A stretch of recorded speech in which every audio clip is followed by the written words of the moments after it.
Hi guys, in this video I'll show you how to change Windows 11 user folder name. So this is a simple process. First of all, you will be seeing this kind of search section in your laptop. Like go to this section and on here just search computer management and you will see this option computer management systems.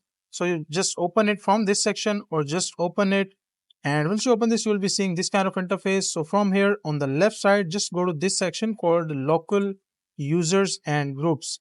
Make sure to go to this section local users and groups, and in this you will be seeing these two folders users and groups. So open the folder called users, and once you open the users, like on the third or fourth option here will be like the username of your laptop on Windows 11. So just single click on it and you will be able to rename. Like as you can see, this is the Firefly laptop, so let me just rename it.